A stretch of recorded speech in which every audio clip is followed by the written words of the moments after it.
I'm holding my wife's ultrasound photo at our daughter's gravesite.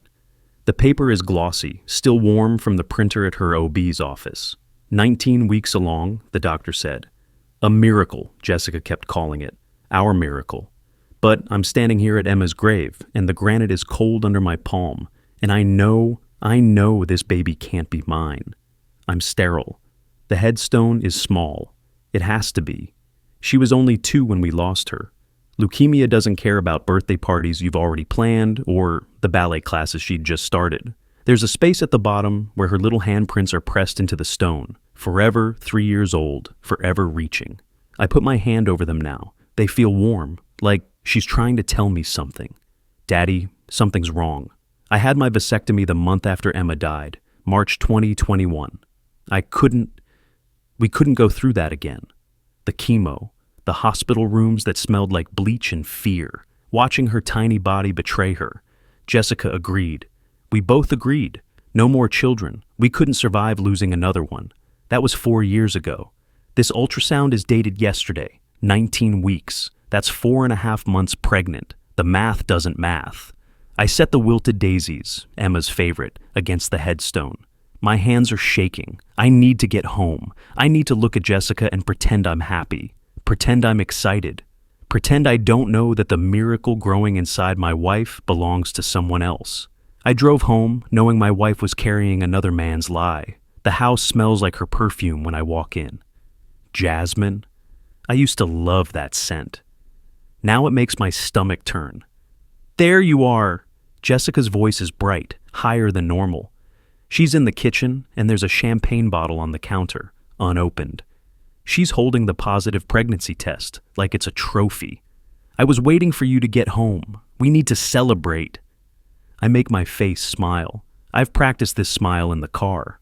Pull the corners up. Show teeth. Not too wide. That looks fake. Just enough.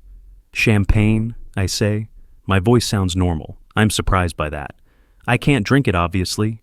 She laughs and touches her stomach. The gesture makes me want to vomit. But you can. We should toast. To our family. To Emma's little brother or sister. Emma's name in her mouth feels like desecration.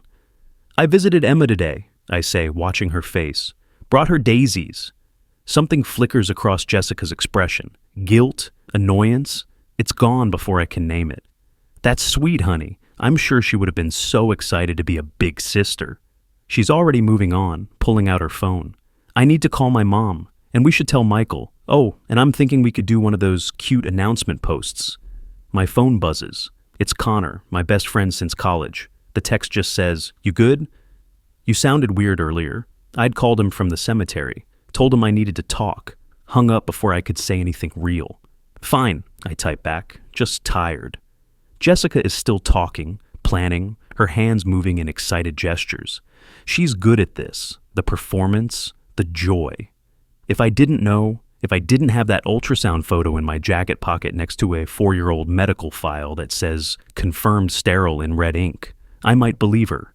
She kisses me. Her lips are soft, familiar. She whispers against my mouth, "We're finally going to have our miracle."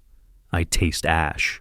The next morning, I'm in Dr. Patricia Morrison's office. She delivered Emma. She was there the day we lost her. She's the one who referred me to the urologist for the vasectomy. I need to see my file, I tell her. The post-vasectomy report. Everything. Dr. Morrison is in her 60s, silver hair pulled back, reading glasses on a chain around her neck. She looks at me for a long moment. "Is everything all right, Nathan?" Nathan Brennan. That's me, 36 years old. Software engineer. Widower of a daughter. Husband to a woman I don't know anymore. "I just need to see it," I say. She doesn't argue. She pulls up my records on her computer, clicks through several screens, then prints. The pages come out of the printer with that specific mechanical sound, the sound of truth being documented. She hands them to me. The folder is manila, coffee stained on one corner. Someone's put a red stamp across the top page. Confirmed sterile. "Your sperm count post-procedure was 0, Dr. Morrison says quietly. "We did the follow-up test 6 months later, still 0. The procedure was successful, Nathan. Completely successful." I open the folder. The numbers are there. Sperm count, 0.0%. Motility, N.A. The date, September 2021. And this is permanent, irreversible. We discussed this before the procedure. You and Jessica both signed. She stops. Her face changes. Nathan, why are you asking me this? I pull out the ultrasound photo, slide it across her desk. Jessica's 19 weeks pregnant. Doctor, Morrison's hand shakes as she picks up the image. She looks at it, looks at my file, looks at me. Her professional composure cracks. Mr. Brennan, I'm so sorry. The words hang in the air. Official, medical, irrefutable. I take the folder. The weight of it feels like holding evidence of my own death. In a way, it is. The death of my marriage. The death of the man who believed his wife. Can I have copies? I ask. Of course. Her voice is gentle. Too gentle. It makes me want to break something. While she's at the copy machine, I open Emma's medical file. I don't know why. Maybe I need to remember what real love looked like. Her tiny footprints from the day she was born. A crayon drawing she made in the hospital. Stick figures holding hands. Mama, Daddy, Emma, she'd labeled them in wobbly letters. Jessica used to cry over this drawing, used to keep it on the fridge. I don't know when she took it down. Dr. Morrison comes back with the copies in a sealed envelope. She touches my shoulder. If you need anything. I need the truth, I say. I have it now. I leave her office with medical documentation that my wife's miracle baby is someone else's child. The clinical horror settles into my bones like radiation. Margaret Chen's law office is downtown, 15th floor, floor-to-ceiling windows overlooking the city. I found her through a different kind of search engine than most people use for lawyers. I searched best divorce attorney for men in complex fraud cases. She's in her early 40s, sharp black suit, no wedding ring. Her handshake is firm. Mr. Brennan, you said on the phone this was urgent. I sit. Put the folder on her desk, the ultrasound photo, the medical records. My wife is pregnant. I'm sterile. I need a divorce, and I need to make sure she doesn't take me for everything I have. Margaret opens the folder, reads. Her expression doesn't change, but her jaw tightens. Do you know who the father is? Not yet. Do you have any evidence of the affair beyond the medical impossibility? Not yet. Then that's what we need. She closes the folder, leans back. Mr. Brennan, I'm going to be very direct with you. You could go in loud. Confront her, blow everything up, file for divorce tomorrow. But if you want to protect yourself legally and financially, we need documentation. We need her admitting to the affair. We need proof of paternity from the biological father. We need everything so airtight that no judge will question your narrative. How do I do that? She slides a small digital recorder across the desk. It's thumbnail-sized, black, discreet. Get me her words, exact words. Record her admitting to the affair. I don't care how you do it, but make sure you're in a one-party consent state for recording, which you are. Get her talking. People who are guilty want to confess. They just need the right push. I pick up the recorder. It's warm from her hand. Feels heavier than it should. What if I want revenge? I ask. Margaret's expression hardens. Revenge will cost you everything. Your money, your reputation, possibly your freedom if you do something stupid. Justice might actually save you. She pauses. I've seen a lot of betrayed spouses, Mr. Brennan. The ones who come out whole are the ones who stay strategic. Don't become the villain in your own story. There's something in her voice that makes me think she's been on the other side of this. Not as the lawyer, as the betrayed. We don't abandon the truth, I say. I don't know why I say it. It just comes out. Margaret almost smiles.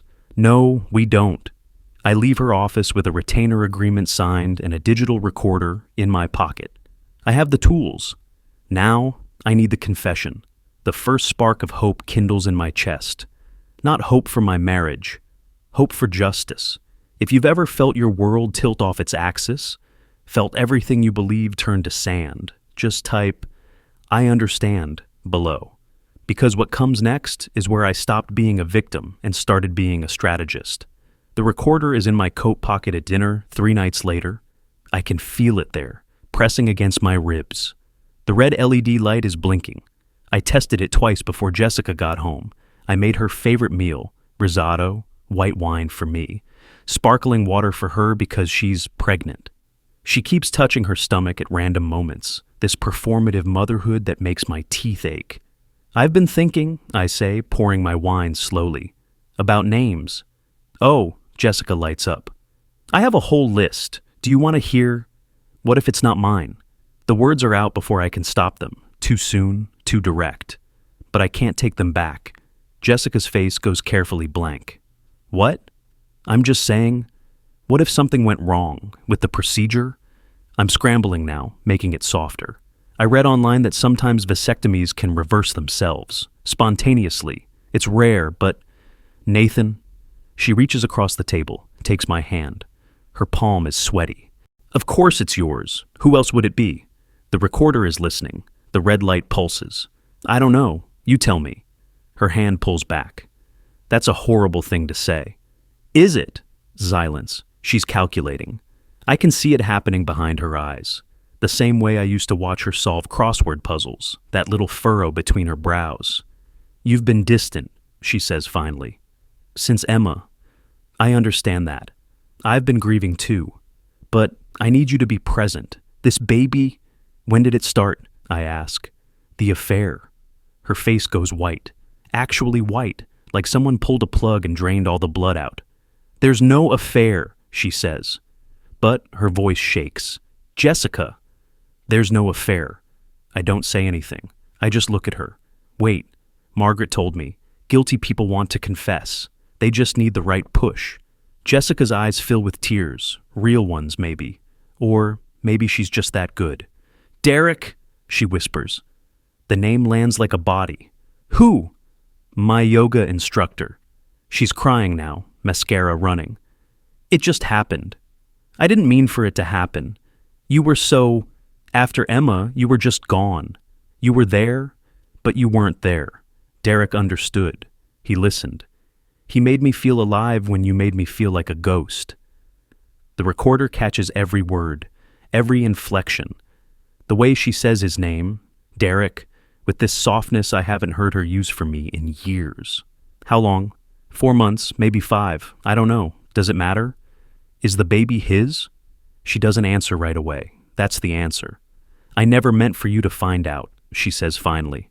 I thought maybe it could be ours, if you didn't know. We could be a family again. We could move on from Emma. Move on from Emma. Like our daughter is an obstacle, a phase, something to get past. The rage that rises in me is so complete, so totalizing that for a moment I can't breathe. But I don't move. Don't raise my voice. Don't give her anything she can use later. Derek makes me feel understood. She's still talking, words spilling out now that the dam is broken. In ways you stopped trying years ago. This baby, she touches her stomach again. This baby is ours, his and mine. I know that's not what you want to hear, but you asked for the truth. The recorder's red light blinks in my pocket like a tiny mechanical heart. Thank you, I say quietly, for being honest. She blinks, surprised, maybe relieved, maybe thinking she can manipulate this, fix this, make me understand. I stand up, leave my wine glass half full, leave her sitting at the table with her sparkling water and her confession. Where are you going? Out, I say. I need to think. I walk out of our house that we bought when Emma was born, that still has her bedroom untouched down the hall, and I sit in my car in the driveway and I rewind the recorder. Her voice plays back tinny and small. Derek makes me feel understood. This baby is ours, his and mine. I have it, the confession, the smoking gun. I drove away knowing I'd never sleep in that house again. But I had her words, exact words. The private investigator's name is Marcus, no last name given. He works in cash and USB drives. Margaret gave me his number with a warning. He's good, but he's not cheap. And he doesn't do anything illegal, just ethically gray. Marcus meets me at a coffee shop 2 days after the dinner. He's younger than I expected, maybe 30, nondescript in that specific way that makes him forgettable. Your wife, he says, sliding a USB drive across the table, and her yoga instructor. I don't open it yet. What's on here? Timestamped surveillance, photos, videos. They're not careful. He picks her up every Tuesday and Thursday at 2 p.m. They go to the Marriott on 5th. Always the same room. They stop for coffee after at that place with the blue awning, Café Nouveau. Last Thursday they went to Riverside Park. Riverside Park, Emma's favorite park. We used to take her there every weekend. There's a bench we donated in her memory, a little plaque that says, "In loving memory of Emma Brennan, who loved the swings." Did they... I can't finish the question. Marcus's face softens just slightly. They sat on your bench. I got photos. I'm sorry. The world tilts again, differently this time. Colder. What else? Hotel receipts going back 4 months, 12 visits total, credit card charges. She's been using your joint account for some of them, by the way. And there's this. He pulls out a printed photo. From 3 weeks ago. The photo shows Jessica and Derek at an outdoor cafe. His hand is on her stomach. She's laughing. The timestamp in the corner says March 15, 2024. Emma's angelversary, the day she died, 3 years ago. They were together on her angelversary. I stop feeling anything. There's a psychological term for this. Dissociation. The mercy of numbness. I welcome it. There's one more thing. Marcus pulls out another photo. This is from their last meeting, the one at Riverside Park. It's a video screenshot, blown up. Jessica and Derek sitting on Emma's bench. But Derek is holding his phone, showing her something on the screen. You can just barely see it. A woman and 2 kids. Derek's hand has a gold band on it, wedding ring. He's married, Marcus says. 3 kids. Wife's name is Michelle, kindergarten teacher. She has no idea. So Jessica isn't even the primary relationship. She's the affair, the side piece. And the baby she's trying to pass off as mine is probably going to blow up 2 families, not just one. I take the USB drive. How much? Already paid. Your lawyer took care of it. Marcus stands. For what it's worth, I've done this job for 12 years. This is one of the worst I've seen. Not because of what they did, I've seen worse, but because of when they did it. On your kid's angelversary? He shakes his head. That's sociopathic. He leaves. I sit there with the USB drive and the photos and the footage of my wife desecrating my daughter's memory. The last photo showed them at Emma's favorite park. That's when I stopped feeling anything. Not rage, not pain, just calculation. The prenatal paternity test requires a blood sample from Jessica. I get it the way Margaret suggested. Carefully, legally gray. I want to do one of those early genetic screenings, I tell Jessica over breakfast. For the baby, make sure everything's okay. After Emma, I let the sentence trail off. Let her guilt do the work. She agrees immediately, too quickly. Maybe she thinks it'll prove something. Maybe she's forgotten that DNA doesn't lie the way people do. The appointment is at a private lab, not her regular OB. I tell her it's because they specialize in high-risk pregnancies. She doesn't question it. She's too busy picking out nursery colors on Pinterest. The technician draws her blood with practiced efficiency. Jessica scrolls through her phone, humming something under her breath. She's happy, genuinely happy. Planning a life with a baby that will never be mine, in a home we'll never share again. The lab tech hands me paperwork in a manila folder. I've already submitted my DNA. A cheek swab Margaret's office processed. Now, we wait. Results in 5 business days, the tech says, not making eye contact with me. She knows, they always know. This isn't genetic screening. This is confirmation of betrayal. 5 days later, the envelope arrives. It's pristine white, embossed with the lab's logo. Official, scientific, irrefutable. I hold it for a long time before opening it. The paper inside weighs nothing, a couple ounces, but it feels like holding a gravestone. I break the seal. The paper whispers as I unfold it. Alleged father, Nathan Brennan. Probability of paternity, 0.00%, 0.00%. The number looks like a void, an absence, proof that my wife's miracle is someone else's mathematics. I sit in my car in the lab's parking lot, put my head on the steering wheel. The leather is cool against my forehead. I don't cry. I'm past crying. This is just confirmation.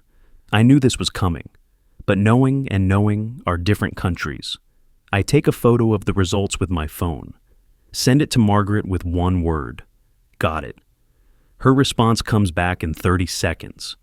Good, now we go nuclear. Probability of paternity, 0.00%. The number felt like a gravestone. One more for my collection. Jessica's brother Michael shows up at my apartment. Yes, I've moved out. Told her I needed space to process the miracle on a Saturday morning. He's angry. I can see it in the set of his shoulders, the way he doesn't wait for me to invite him in. What the hell did you do to my sister? He says, pushing past me.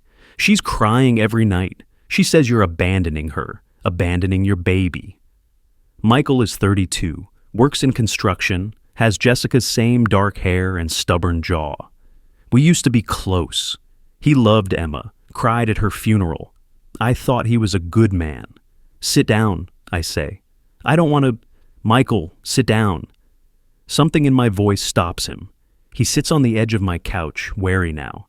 I pull out my phone, open the voice recording app, the dinner conversation where Jessica confessed. I press play. Jessica's voice fills the apartment. Derek makes me feel understood. This baby is ours, his and mine. Michael's face goes through several expressions. Confusion, disbelief, dawning horror. That can't be... I stop the recording. Pull out the paternity test results, the medical records from Dr. Morrison, the surveillance photos Marcus gave me. I lay them all out on the coffee table like I'm dealing cards, each one a different suit of betrayal. I had a vasectomy 4 years ago, I say, my voice flat, clinical.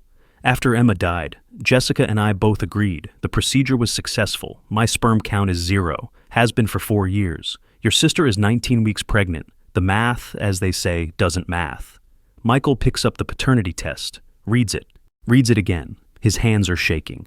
I don't... Derek? Who the hell is Derek? Her yoga instructor. I show him the photos, Jessica and Derek at the hotel, at the cafe, at Riverside Park. They've been seeing each other for at least 4 months, probably longer. 4 months? But she told us you were trying for another baby. She said you both wanted to honor Emma's memory by... He stops, goes pale. She used Emma. She's been using Emma this whole time. To cover the affair, yes. Michael sets down the photos like they're contaminated. He's quiet for a long time. I let him process. This is his sister, his family. The cognitive dissonance must be staggering. Does she know you know? He asks finally. She confessed. She doesn't know I recorded it. Doesn't know about the paternity test yet. I'm building a case. For divorce. For divorce. I pause. Your sister is trying to pass off another man's child as mine. She's been using our joint bank account to pay for hotel rooms where she cheats on me. She was with Derek on Emma's angelversary, Michael, March 15th, the day our daughter died. They were at Emma's park, sitting on Emma's bench. Michael's face crumples. He pulls out his phone, scrolls to something, shows me. It's a text from Jessica from March 15th. Missing our angel today. Spent some time at her park. Needed to feel close to her. She lied, he says hoarsely. She was with him. She lied to all of us. I don't say anything. The evidence speaks. Michael stands, paces, runs his hands through his hair. My parents are going to lose their minds. They've been buying baby stuff. They're so happy. They thought, after Emma, they thought this was healing. It's not my job to protect Jessica from the consequences of her choices, I say. But I'm not trying to destroy your family. I just want out. Cleanly. Fairly. Fairly? Michael laughs, but there's no humor in it. Nathan, she doesn't deserve fair. She deserves... He stops. Looks at me. Really looks at me. You're not angry. I'm furious, but I'm strategic. He sits back down, stares at Emma's photo on my bookshelf, her second birthday, chocolate cake all over her face. What do you need from me? The truth. If it comes to court, if she tries to paint me as the bad guy, I need people who will tell the truth about what kind of person she's become. Michael looks at the ultrasound photo I've left on the table, his future niece or nephew, except it's not his blood either. I'll testify, he says quietly. She's my sister, but Emma was my niece, and Emma didn't lie. Michael looked at the ultrasound photo, then at me. I'll testify. Some families choose truth over blood. Would you have done the same? If your sibling betrayed someone you cared about, used a dead child's memory to cover their tracks. Would you choose truth or family? Comment below. Because what Michael did next changed everything. The restaurant is public, upscale, well lit. I choose it specifically because Jessica won't make a scene in public, or at least that's what I'm counting on. Margaret advised me, confrontation should be witnessed, gives you credibility later, shows you were calm, rational, let her be the volatile one. I arrive first. Request a table in the center of the dining room, not a private booth. I want witnesses. Jessica walks in 15 minutes later. She's dressed carefully, a flowing dress that hides her pregnancy but hints at it. Her hair is down. She's wearing Emma's locket, the one I gave her on our 5th anniversary, with Emma's baby photo inside. Seeing that locket around her neck while she's carrying another man's child makes something dark twist in my chest. She sits, smiles uncertainly. You said you wanted to talk, to really talk. I'm so glad, Nathan. We need this. We need to figure out how to move forward. I have a folder on the table, thick, organized. Margaret helped me put it together. Every piece of evidence, printed and tabbed. I need you to be honest with me, I say. My voice is calm, measured, the voice I use in work meetings when I'm about to fire someone. About Derek. Her smile freezes. I told you. It's over. I ended it. I chose us. I chose our family. When did you end it? Last week, after we talked. I realized I was being stupid. I love you. I love our baby. It's not our baby. Silence. Around us, the restaurant continues. Forks on plates, quiet conversations. Someone laughs at the bar. Normal life happening around our detonation. Of course I had a paternity test done. I keep my voice level, clinical, prenatal, non-invasive, very accurate. Jessica's face goes white, actually drains of color. You had no right. I had every right. I'm listed as the father. I wanted to make sure. I pause. 0% probability of paternity. That's what the lab said. 0.00% chance that baby is mine. That's impossible. They made a mistake. Labs make mistakes. They don't make mistakes about 0. I slide the folder across the table. This is the paternity test. My vasectomy records, surveillance photos of you and Derek at the Marriott, 12 visits over 4 months, hotel receipts charged to our joint account, the recording of you confessing to the affair. And this... I pull out the photo of them at Riverside Park. This is you and Derek on March 15th, Emma's angelversary, at Emma's park, on Emma's bench. I watch her face as she opens the folder. Watch her go through the stages. Denial, shock, anger, calculation. She's trying to find an angle, a way to spin this. You recorded me? Her voice is rising now. People are starting to glance over. You spied on me? You violated my privacy. You violated our marriage. You used our dead daughter's memory to cover an affair. You tried to pass another man's child off as mine. I'm still calm. So calm. It's terrifying how calm I am. You used Emma. You went to her park with your affair partner on the day she died, Jessica. You texted your brother saying you missed her, that you needed to feel close to her. You were lying. You were with Derek. Tears are streaming down her face now. Real or performed, I can't tell anymore. Don't care anymore. I didn't mean... It wasn't supposed to be like this. I just wanted to feel something again. After Emma, you were so distant, so cold. You needed to be a decent human being. You needed to get therapy instead of getting pregnant with your yoga instructor's baby. Don't you dare judge me. She's loud now, full voice. The restaurant has gone quiet. Everyone's pretending not to listen while obviously listening. You don't know what it's like. You weren't the one who held her while I was there every single day, I say. And now my voice isn't calm anymore. It's cold. Every chemotherapy session, every hospital visit, every time she threw up or cried or asked why her hair was falling out. I was there. And when she died, I got a vasectomy because I couldn't imagine surviving that again. We both agreed. You remember? You agreed. I changed my mind. I'm allowed to change my mind. You're not allowed to cheat. You're not allowed to lie. You're not allowed to use our dead daughter as an alibi. I lean forward. I'm filing for divorce. My lawyer has all of this. You can agree to a fair settlement, or we can go to court and I'll make sure every single person knows exactly what you did. Your choice. She's sobbing now, mascara running, shoulders shaking. You're just bitter because you couldn't give me a child. You're punishing me because you're not a man anymore. No, I say quietly. I'm heartbroken because you used our dead daughter to cover your betrayal. I stand, leave 2 20s on the table for my water. I'm wearing Emma's locket now. I took it from Jessica's jewelry box when I moved out. She doesn't get to wear my daughter's face while carrying another man's baby. Jessica is still crying, still trying to make this my fault. But I can feel the restaurant's judgment. See it in the way people are carefully not looking at her, while obviously looking at her. I open the folder one more time. Her face goes white when she sees the depth of documentation. Tabs, dates, photos, transcripts. She screams, "You'll never prove it." I open the folder. Her face went white. 60 people just witnessed her meltdown. Not mine, hers.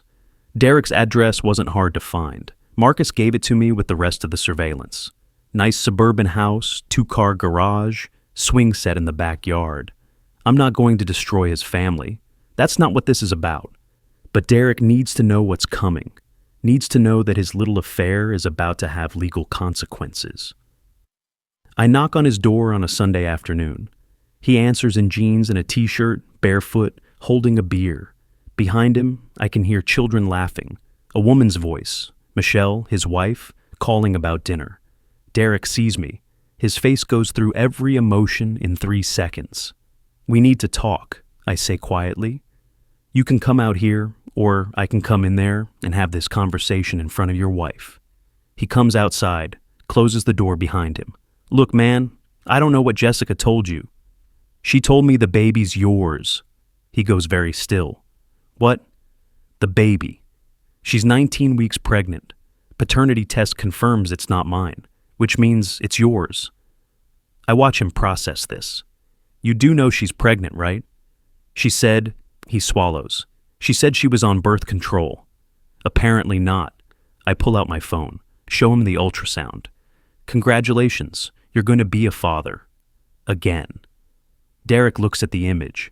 His face is gray. "This is insane. This wasn't supposed to. We were just having fun. It wasn't serious."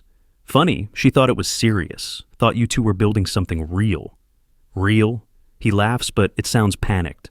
"I'm married. I have 3 kids. I was never leaving Michelle. Jessica knew that. She knew this was just what? Just using her? Just risking your marriage for some yoga studio side piece?" His face hardens. "Watch it." "Or what?" I'm calm again. So calm. "You'll hit me? In front of your house? Where your wife and kids can see? That'll help your case in the divorce." "I'm not getting divorced." "You sure about that?" I show him another photo. Michelle's Facebook page open to her latest post. Family photo at the beach. Because I have about 12 different ways to contact your wife. Hotel receipts with your name on them. Photos of you touching Jessica's stomach. Timestamps. Everything she needs for her own lawyer. Derek's beer bottle slips. He catches it, but his hands are shaking. "What do you want?" "I want you to take responsibility. Paternity test, child support, legal acknowledgement that the baby is yours, not mine." I pause. "And I want you to stop pretending you're a victim here. You knew she was married. You pursued her anyway. You don't get to play innocent." "She pursued me," Derek says. "She came on to me. First day of class, she was all over me. I'm not a bad person. It just happened." The weakness in his voice is almost pathetic. Almost. If he weren't the person who helped destroy my marriage, I might feel sorry for him. "You're a coward," I say flatly. "You wanted the affair without the consequences, but consequences don't care what you want."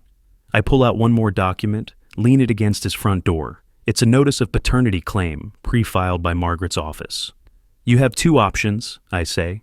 "You take a paternity test voluntarily and acknowledge the child, or I file this in court and you take one involuntarily. Either way, that baby's DNA is going on record, and either way, your wife is going to find out. The only question is whether you tell her or I do." Derek stares at the document like it's a snake. "I'm not leaving my wife." "Good for you, but you're still paying child support. Jessica never told me she was trying to trap me with a baby. She's the one who—" "I don't care," I interrupt. "I don't care about your narrative. I don't care about your excuses. I care that you acknowledge your child and you take financial responsibility. That's it. Behind the door, I hear Michelle call Derek's name. He flinches. I need to go, he says. Your family is about to get bigger, I say. Whether you like it or not, I walk away. Leave him standing on his porch with his beer and his secrets and his impending implosion. I'm not leaving my wife, Derek said. Jessica never knew she was the side piece, and that baby was about to blow up 2 families, not 1. That night, I send an anonymous package to Michelle. Inside, copies of hotel receipts, time-stamped photos, the ultrasound with Derek's name on the father line of the documentation Jessica had filled out at her first OB visit. I include one note. Your husband has been having an affair with a married woman. She's pregnant. I thought you deserved to know. I don't sign it. Don't give any identifying information. It's not revenge. It's just information. What Michelle does with it is her choice. The domino effect begins. 36 hours later, I get a text from an unknown number. This is Michelle. Thank you. My lawyer is filing tomorrow. Derek's life implodes. I feel nothing about it. Maybe that makes me cold. Maybe I'm past caring. Connor meets me at a bar 3 days later. He's been my best friend since college, stood up at my wedding, was the first person to hold Emma after me and Jessica. He knows everything. I've been sending him updates. You're terrifyingly calm about all this, Connor says, nursing his bourbon. I'm strategic. You're something. He looks at me. Are you okay? Define okay. I don't know, man. Feeling things, sleeping, not planning elaborate revenge schemes. It's not revenge, it's justice. There's a difference. I think about that. Revenge is about hurting them. Justice is about protecting myself and making sure the truth is documented. Everything I've done is legal. Everything I've done is necessary. Connor doesn't look convinced. What about the baby? And there it is. The question I've been avoiding. The innocent party in all of this. The child who didn't ask to be conceived in betrayal. The baby deserves better than this, I say finally. Better than Jessica. Better than Derek. Better than being a pawn in adult warfare. What are you going to do? I don't know yet, but I'm not going to punish a child for their parents' sins. I pause. Emma wouldn't have wanted that. Connor raises his glass. To Emma, who was better than all of us? To Emma. We drink. The bourbon burns. Outside, the city continues. People in love. People falling out of love. People lying to each other in restaurants and hotel rooms and yoga studios. The world keeps spinning, indifferent to my devastation. But I have evidence. I have truth. I have strategy. And tomorrow we go to court. Not my circus, not my monkeys. But I documented the whole damn show. The courthouse is all marble and echo. I've been here twice before for preliminary hearings. Today is the main event. The divorce proceedings. The evidence presentation. The unraveling. Margaret meets me outside courtroom 7. She's in a charcoal suit, carrying a leather briefcase that I know contains every single piece of documentation we've gathered. The folder, the recordings, the photos, the paternity tests. Jessica's journal, we subpoenaed that 2 weeks ago. She tried to claim it was private. The judge disagreed. Ready? Margaret asks. I've been ready since I stood at Emma's grave holding that ultrasound. Good. Remember, calm, factual, unemotional. Let the evidence do the talking. Don't let her bait you. Inside, the courtroom is smaller than I expected. Judge Eleanor Hartfield presides, mid-50s, gray hair, reputation for no-nonsense rulings. She's seen everything, heard every lie. I'm counting on that. Jessica is already seated with her lawyer, a man named Richard Pembroke, who specializes in defending the indefensible. He's good. Expensive. Jessica's parents are paying for him. They still don't believe their daughter could do what I'm accusing her of.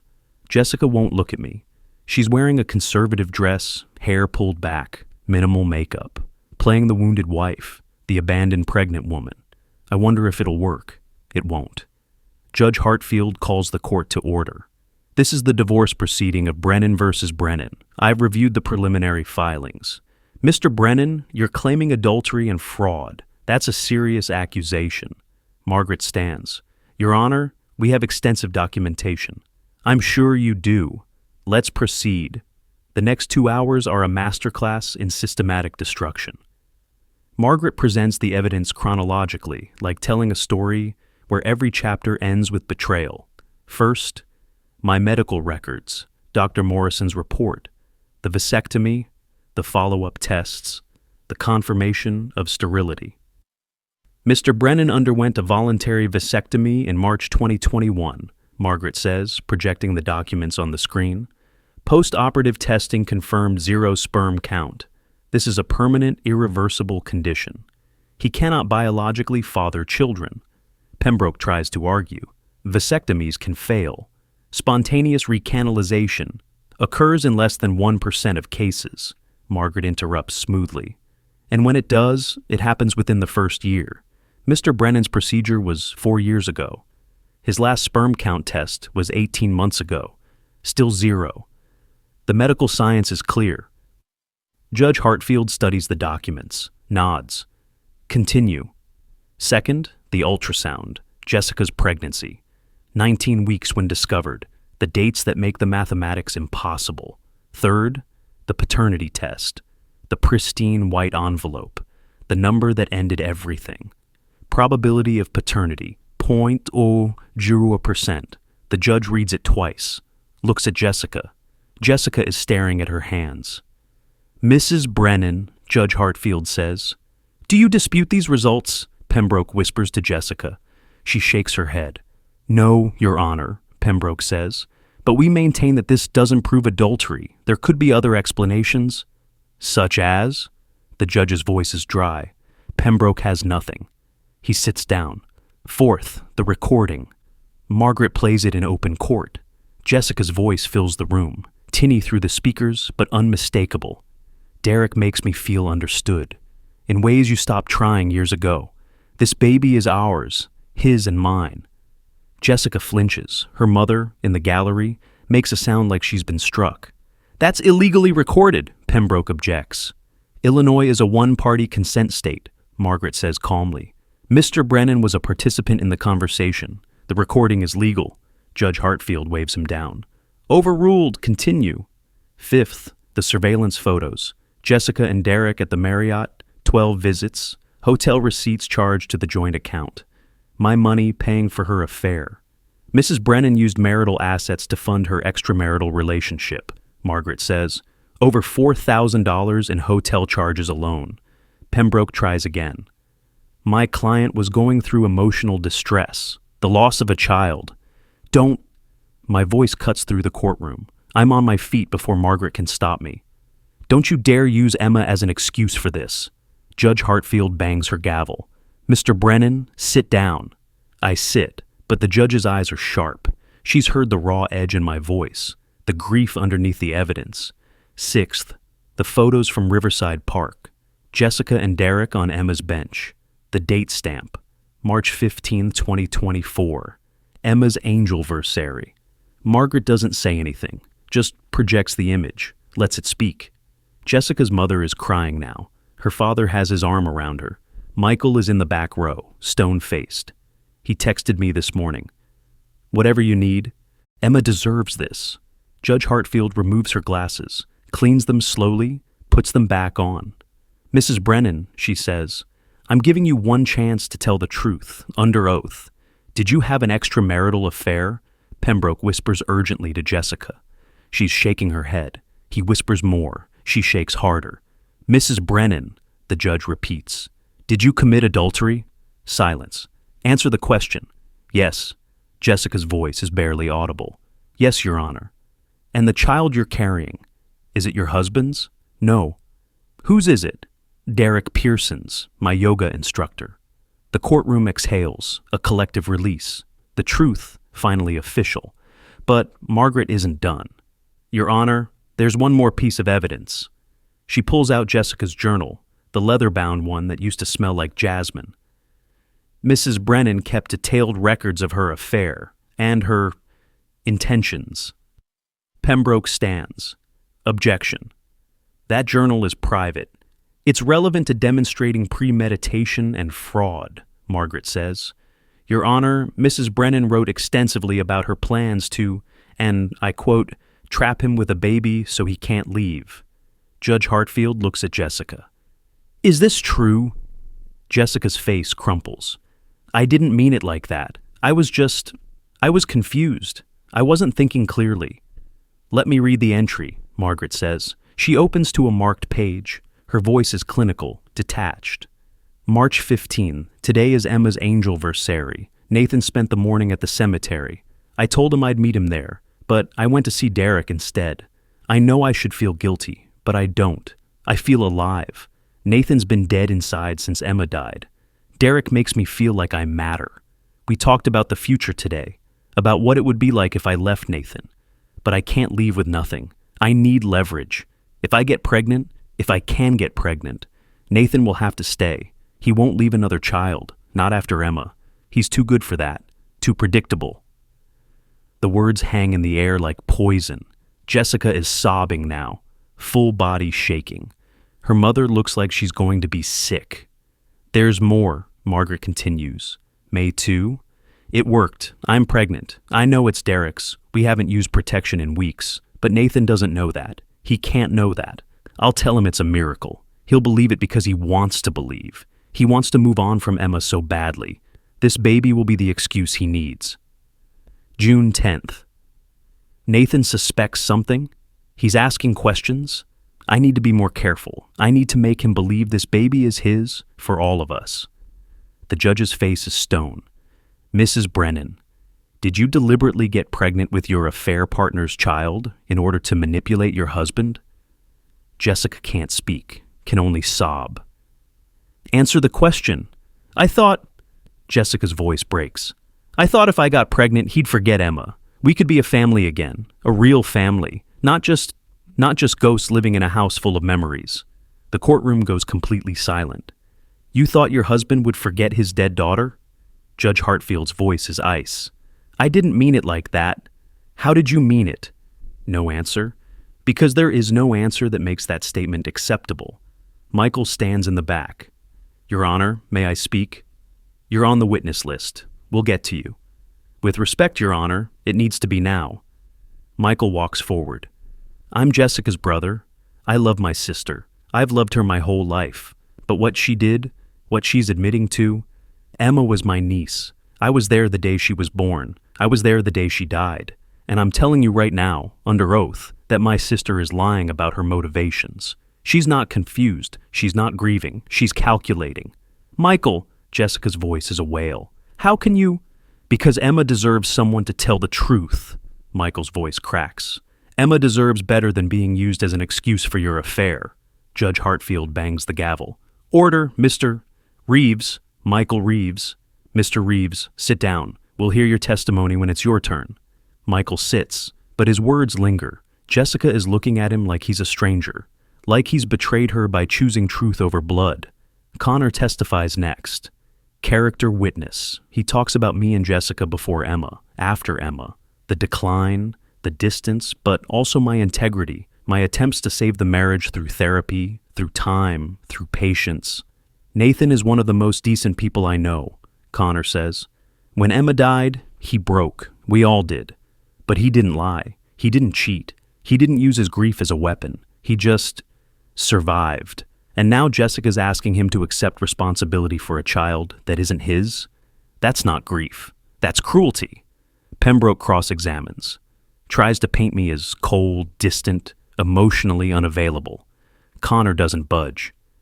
He was grieving his daughter, Connor says flatly. If that made him distant, then he's human. The testimony continues. Evidence continues.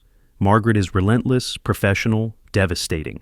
Then she presents the final piece. Your Honor, there's one more element. Emma Brennan's memorial fund. The Brennan family established it after Emma's death. Donations for pediatric cancer research in her name. Mrs. Brennan was the co-administrator. Margaret pauses. Over the past 6 months, Mrs. Brennan withdrew $4,000 from the fund for personal use. Jessica's head snaps up. What? No, I didn't. Margaret projects bank statements, withdrawal records, dates that match hotel receipts. Mrs. Brennan used her daughter's memorial fund to pay for her affair. The courtroom erupts. Judge Hartfield pounds the gavel. Jessica's parents are on their feet. Her mother is screaming. Her father looks like he aged 10 years in 10 seconds. Jessica is shaking her head, over and over. No, no, no, I was going to pay it back. I was just borrowing. You stole from your dead daughter's memorial fund, Margaret says. Each word is precise, surgical. To pay for hotel rooms with your lover. I thought if I got pregnant, he'd forget Emma, Jessica sobs. The courtroom went silent. Even her own lawyer looked away. The recess is 30 minutes. I stand outside in the hallway, staring at nothing. Connor brings me water. Michael stands next to me, not speaking, just being present. Thank you, I say finally. Emma would want the truth, Michael says, whatever it costs. When we reconvene, Judge Hartfield's face is set. I've heard enough. Mrs. Brennan, I'm granting the divorce. Mr. Brennan is awarded full dissolution with no financial obligation to you or your child. However, she pauses. There is the matter of the child itself. Here it is. The moment I've been dreading and preparing for. Your Honor, I say, standing.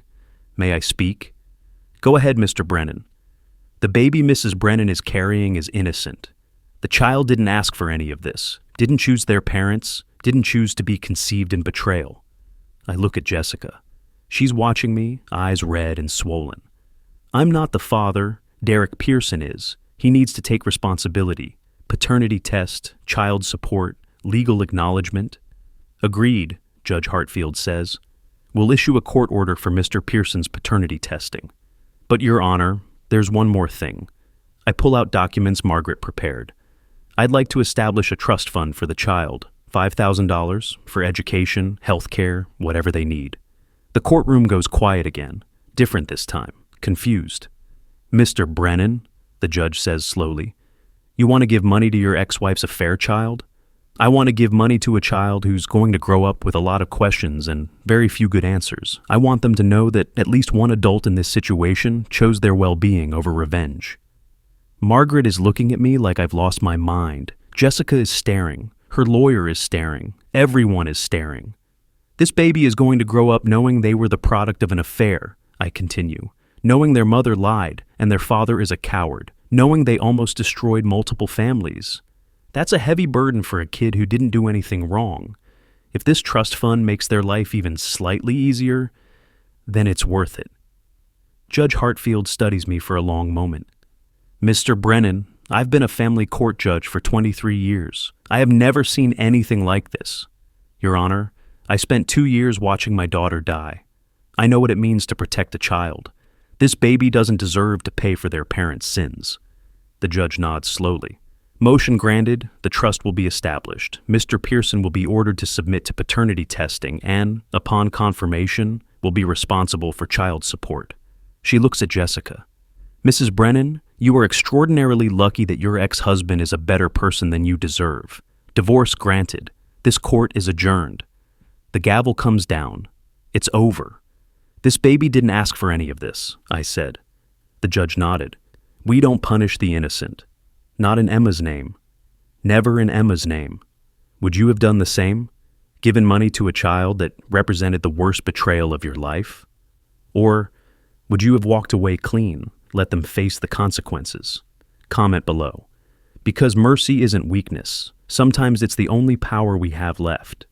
6 weeks later, Derek's paternity test comes back. 99.97% probability of paternity. He's officially the father. His divorce from Michelle is finalized 2 weeks after that. She gets the house, the kids, full custody. Derek gets visitation every other weekend, and a child support payment that's going to hurt for the next 18 years. Jessica moves in with her parents. She's not speaking to Michael, not speaking to me. Her mother sends me one email. I don't understand what you did. The trust fund? Why? I don't respond. She wouldn't understand. I'm not sure I understand myself. Just that Emma raised me better than that. Emma, who shared her toys with kids at the hospital, who had even less than she did. Emma, who drew pictures for nurses and doctors and asked if they were okay when they looked sad. Emma would have wanted the baby protected. So I protected the baby. The divorce is finalized. I get the house. Jessica gets nothing. Her lawyer tried to fight it, but fraud and embezzlement from a memorial fund tend to make judges unsympathetic. Connor helps me box up her things. We're careful with Emma's room. I haven't decided what to do with it yet. Maybe I never will. You okay? Connor asks, taping up a box of Jessica's clothes. I don't know. Ask me in a year. Fair enough? We work in silence. Outside, the city continues. Life continues. The world didn't stop for my divorce any more than it stopped for Emma's death. That's the thing about trauma. It's catastrophic for you, invisible to everyone else. Nathan, Connor says, for what it's worth, you did the right thing. All of it. Which part? The recording, the surveillance, the trust fund? Yes. I tape up another box. Jessica's life reduced to cardboard and packing paper. Somewhere across town, she's pregnant with another man's baby. Somewhere else, Derek is explaining to his kids why Daddy doesn't live with them anymore. Somewhere in a courtroom, a judge is filing paperwork that turns all of this into legal record. And somewhere, in a cemetery under an oak tree, Emma's grave has fresh daisies because I still bring them every week. Rule of 3, I say suddenly. What? No revenge, no bitterness, just truth. I look at Connor. That's been my rule through all of this. Is it working? Ask me in a year. 1 year later, the cemetery is quiet. It's Sunday morning, early enough that the light is still soft and golden. I'm at Emma's grave with fresh daisies, always daisies. And I'm not alone. Sarah is with me, and her son, Tyler. Sarah came into my life 7 months ago. We met at a grief counseling group. She'd lost her husband 3 years ago, cancer, leaving her with a 7-year-old son and a life she didn't know how to navigate. We started talking, then coffee, then dinners, then more. She knows everything. I told her on our 3rd date, gave her the option to run. She didn't. Everyone has history, she said. Yours is just more documented than most. Tyler is 8 now, red hair like his mom, freckles, gap-toothed smile. He's holding a drawing he made, construction paper and crayons. He's been nervous about this visit all week. Is this where Emma lives? He asked quietly. This is where her body is, I correct gently. But Emma's everywhere. In the wind, in the flowers. In the good things people do. Like my mom says about my dad. Exactly like that. Tyler kneels by the headstone, touches the little handprints in the granite. His hand is bigger than hers were. I wish I could have met her. The words hit me like a physical thing. I have to breathe through it. Me too, buddy, me too. He carefully places his drawing against the stone. It's a picture of 4 stick figures under a rainbow. 3 on the ground, labeled me, Mama, Nathan in wobbly letters. And 1 in the sky with wings and a halo. Emma, it says. My teacher says rainbows mean hope, Tyler explains. And I thought maybe Emma could keep the rain away, like a guardian angel, for all of us. I can't speak. Sarah's hand finds mine, squeezes. Tyler looks up at me with his serious 8-year-old face. Is it okay that I drew her? I never met her, but I wanted her to know we think about her. I crouch down next to him. It's more than okay. It's perfect. Emma would have loved this. She would have loved you. Yeah? Yeah, she loved making friends. She would have shared her toys with you. Probably would have bossed you around a little. She was good at that. Tyler grins. My mom bosses me around a lot. That's because your mom loves you. Did you love Emma? So much, more than anything in the world. Do you still? Every single day. Tyler nods like this makes sense, like love persisting past death is obvious. Maybe at 8 it is, maybe we complicate it as adults. He stands, brushes off his knees. Can we come back and visit her? I want to bring her new pictures. Maybe some flowers like you do. We can come back whenever you want. Tyler runs off to look at other gravestones, reading names aloud, asking questions about lives he never knew. Sarah moves closer to me. You okay? She asks. I think so. Yeah. He's been working on that drawing all week, wanted it to be perfect. It is perfect. She kisses my cheek. You're good with him. He asks about you when you're not around, wants to know when Nathan's coming over. What do you tell him? That you're always welcome, that we're a team now. She pauses. Is that presumptuous? No, it's accurate. I look at Emma's grave, at Tyler's drawing with its stick figures and hope, at Sarah standing next to me in the golden morning light, At the daisies that never stop coming every week, because some loves don't end when the person does. I reach into my pocket, pull out my wedding ring. The one I wore for 8 years. The one I took off the day the divorce was finalized. I've been carrying it around for 12 months, not sure what to do with it. Now I know. I place it carefully at the base of Emma's headstone, right next to Tyler's drawing. I'm letting go, I tell her, tell the air, tell myself. Not of you, never of you, but of the anger, the bitterness, the weight. I touch the cold granite one more time. I found people who choose to be here, Em. People who earn their presence. People who don't leave. Sarah's hand is warm in mine. Tyler is calling us over to look at a butterfly that landed on a nearby memorial. The world is full of small beauties if you're willing to see them. We don't leave the people who earn our presence, I say quietly. It's become my new rule, my new truth. And they earned every bit of mine. Sarah smiles. Ready to go home? Yeah, let's go home. Tyler runs back to us, grabs my free hand. The three of us walk away from Emma's grave together. Behind us, the daisies are bright against the gray stone. Tyler's drawing flutters slightly in the breeze. 4 stick figures, and a rainbow, and hope. The walk back to the car is easy, natural. Tyler chatters about school, about his friend's birthday party next week, about whether we can get pizza for lunch. Normal things, beautiful things. The architecture of a life being rebuilt. Sarah's son, this boy who never met Emma but honors her anyway, looks up at me. Nathan? Do I call you Nathan or something else? What do you want to call me? He thinks about it seriously. I think Nathan, because you're Nathan. But you're kind of like a dad, right? Not my dad. He's my dad, but like an extra one. An extra dad, I repeat. I like that. Me too. He swings our joined hands.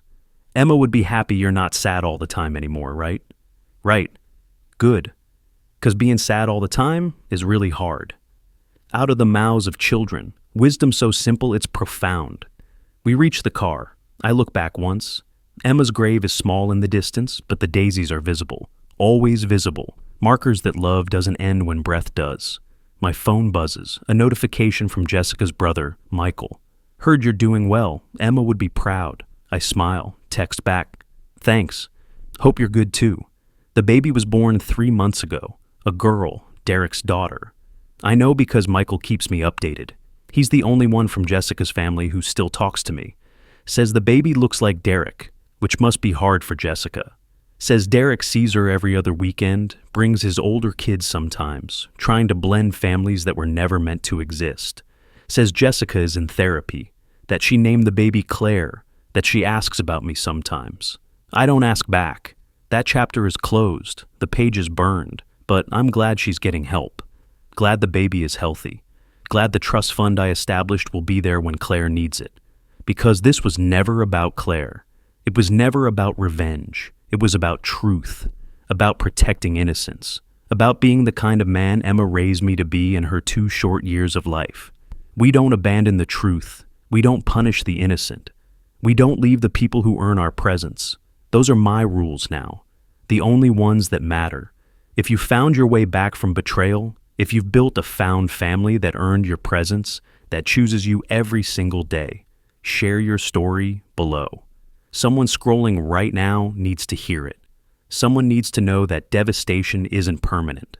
That trust can be rebuilt with people who deserve it. That Emma's lessons about love and loyalty and choosing goodness over bitterness aren't just stories. They're survival guides. We heal together, one story at a time, one honest word at a time, one choice to keep bringing daisies even when it hurts. This is mine. What's yours?